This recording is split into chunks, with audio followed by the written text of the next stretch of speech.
এখন আমরা ইন্টারেস্টিং একটা প্রজেক্ট করব, সেটা হচ্ছে ফাইলের সাইজ ক্যালকুলেট করা।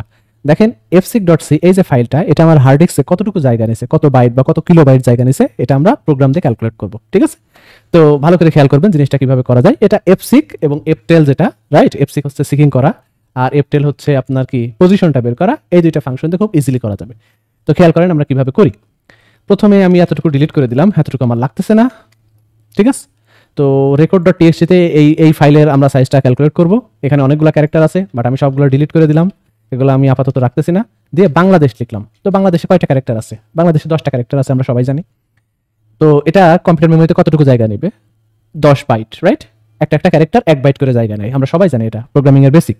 তো দেখেন বাংলাদেশ লিখলাম, এখন কম্পিউটার মেমোরিতে এটা কতটুকু জায়গা নেয় আমরা একটু এটা হিসাব করব। তো এটা রাইট ক্লিক করলাম, শো মোর অপশন, তারপর প্রপার্টিজ, এটা দেখেন 10 বাইটস। ঠিক আছে, এটা 10 বাইট জায়গা নিয়েছে, কোনো সন্দেহ নাই। কিন্তু আপনি যদি এখন একটা ব্ল্যাঙ্ক লাইন দেন, আপনাকে আবারও প্রমাণ দিচ্ছি আমি যে বাংলাদেশ যখন আপনি ব্ল্যাঙ্ক লাইন দিচ্ছেন, রাইট, তখন কিন্তু এই ব্ল্যাঙ্ক লাইনে এখানে ইন্ড অফ ফাইল আছে। ঠিক আছে, যেটা কিন্তু কোনো ক্যারেক্টার না, ইন্ড অফ ফাইল কিন্তু কোনো ক্যারেক্টার না। এটা আসলে বোঝায় যে ফাইলের শেষ, এখানে কোনো ক্যারেক্টার নেই, এটাই বোঝায় আর কি। এটা একটা মার্কার, দ্যাটস ইট, এটা কোনো ক্যারেক্টার না। সুতরাং এটা কিন্তু কোনো জায়গা নেবে না, আপনি ব্ল্যাঙ্ক লাইন দিলে কোনো প্রবলেম নাই। তো ফাইন, এখন এটা না জায়গা নিলেও এর পাশে কিন্তু দুইটা ক্যারেক্টার অ্যাড হয়ে গেছে, একটা হচ্ছে ব্যাকস্ল্যাশ আর আর একটা হচ্ছে ব্যাকস্ল্যাশ এন।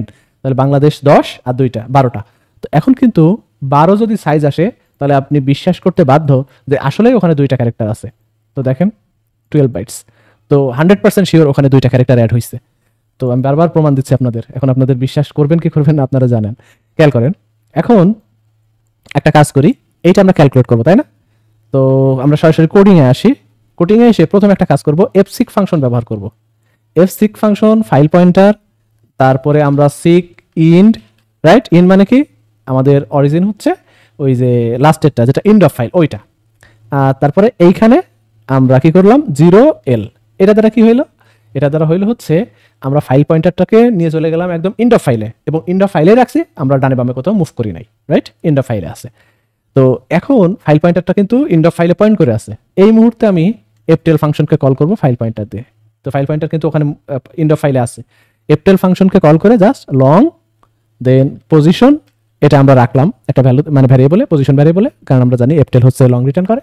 তারপরে printf সাইজ ইন বাইটস, যদি আমি এটা জানি এই কারণে আমি লিখে ফেলছি ld \n তারপরে পজিশন, রাইট, দ্যাটস। এখন আমরা জাস্ট কম্পাইল করব, রান করব, দেখেন এটা 12 আসছে। এখন আমরা জাস্ট এখানে এটা ডিলিট করে দিব, দিয়ে কম্পাইল করে এটা 10 আসার কথা, তাই না? কারণ 10টা ক্যারেক্টার আছে, দেখেন 10 আসছে। এটা কিভাবে হয়েছে এটা আমরা খুব ইজিলি বুঝতে পারবো। দেখেন যখন এই যে এই অবস্থাটাই বোঝাই আমি, তারপরের অবস্থা তো আমরা বুঝবো এটা বুঝলে। তো এইখানে পয়েন্ট করে আছে কে? এটা পয়েন্ট করে আছে হচ্ছে আপনার ফাইল পয়েন্টারটা, যখন আমি ওই যে fsig করছি। এখানে যদি পয়েন্ট করে থাকেন, এখন এই আপনার ইন্ড অফ ফাইল বা এই মার্কারের পজিশন কত? পজিশন দেখেন ও কত, এই বি হচ্ছে 0তম, তাই না? আর এই এইচ কততম?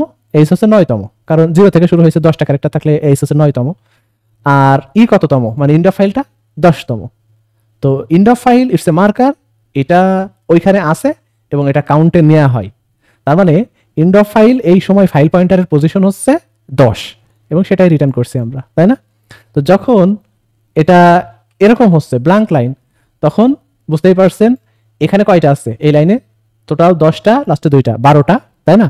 তার মানে ওই যে লাস্টে ব্যাকস্ল্যাশ আর ব্যাকস্ল্যাশ এন, এই টোটালটা কিন্তু 12টা। 12টা হইলেও এন এর পজিশন কত? ব্যাকস্ল্যাশ এন এর পজিশন কিন্তু 11, তাই না? যেহেতু 0 থেকে শুরু হয়েছে, তাহলে ব্যাকস্ল্যাশ এন এর পজিশন হবে 11, ওটা 12তম, বাট 11 হচ্ছে তার পজিশন।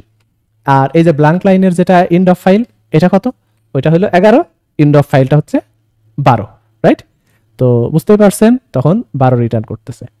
তার মানে এন্ড অফ ফাইলের পজিশনটাই হচ্ছে বাইট সাইজ, এন্ড অফ ফাইলের যত ভ্যালু হবে সেটাই। এখন আপনি জাস্ট এখানে যদি এরকম দেন, একটা ব্ল্যাঙ্ক লাইন দেন, ই তুলে দেন, তাহলে ব্ল্যাঙ্ক লাইন কয়টা? ব্ল্যাঙ্ক লাইন কিন্তু এখানে 3টা হয়েছে। তাহলে আমরা এটা কম্পাইল করে দেখি আমাদের রেজাল্ট কত দেয়। এটা 20 করে দিছে, কারণ আচ্ছা এগুলো বাদ দিতে হবে, এগুলো বাদ না দিলে তো ওগুলো হবে না, ব্যাকস্ল্যাশ আর ব্যাকস্ল্যাশ এন ওগুলো জাস্ট লিখলে তো আর হবে না, ওগুলো বাদ দিতে হবে। দেখেন এখানে 10, রাইট, এর পাশে 2টা আছে, 10 আর 2 12, এখানে 2টা আছে কারণ এটা লাস্ট লাইন না, 12 2 14, এখানে 2টা আছে, 14 2 16, তাই না? তো 16টা ক্যারেক্টার টোটাল। তো এই ইন্ড অফ ফাইলের আসলে পজিশন 16, কারণ 0 থেকে শুরু করলে ও নিজে 16তম, আর ঠিক তার আগের এখানের ব্যাকস্ল্যাশ এনটা লাস্টে যেটা আছে সেটা 15তম, রাইট? তো এটাই আসলে মূল আইডিয়া, যে একটা ফাইলের সাইজ বের করার জন্য জাস্ট এন্ড অফ ফাইলের যে পজিশনটা, তাই না, সেটাই হচ্ছে ওই ফাইলের বাইট সাইজ। তাহলে আপনি কিন্তু খুব ইজিলি এই দুইটা লাইন লিখে যে কোনো ফাইলের সাইজ বের করতে পারবেন। এখন আমরা একটা কাজ করি, এই record.txt না দিই, record.txt এটা আমাদের না করে আমরা নতুন একটা ফাইল দিই, সেটা হচ্ছে onebasic.c, এই ফাইলটা রিড করি। আমরা জানি না কিন্তু এই onebasic.c এর ফাইল সাইজ কত। জাস্ট কম্পাইল করব, রান করব, ফাইল ইজ নট ওপেন দেখাই। এটার কারণ জানি না, এটা হয়তো অন্য কোনো কারণে, এটা হয়তো ভুল করছি, basic.c। আচ্ছা আচ্ছা, এটা txt ফাইল আকারে আমরা রিড করি, তাহলে দেখি। আচ্ছা, ফাইল ইজ নট ওপেন, ওকে, আমরা কোনো ভুল করছি কি? ওয়ান ডট বানান দেখতে হবে অফকোর্স। আচ্ছা, এখানে মানে একটা স্পেস আছে, যদি এখানে বুঝতে পারতেছি না, হয়তো এখানে একটা স্পেস আছে, ওয়ান এরকম আছে, আর এখানে হচ্ছে সি। ফাইন, আমরা রিড মোডে ওপেন করি। হ্যাঁ রাইট, এটা হচ্ছে 818 বাইটস, রাইট? আমরা কিন্তু ঠিকঠাক লিখছি, এখন একটু বুঝতেই পারছেন। আমি একটু ফাইলে ভুল করছিলাম, ওয়ানের পরে ডটের পরে একটা স্পেস আছে, আমি দিচ্ছিলাম না, এখানে ফাইল ইজ নট ওপেন দেখাচ্ছিল। ওকে, তো 818 বাইটস। এখন আমরা এটা আমাদের ফাইল হ্যান্ডেলিংয়ে যাব, এই যে basic.c, এটাই দেখব আসলে কত। দেখেন 818 বাইটস, রাইট? তাহলে আপনি কিন্তু খুব ইজিলি ক্যালকুলেট করতে পারবেন কোন একটা ফাইলের সাইজ। তো আশা করি বুঝছেন।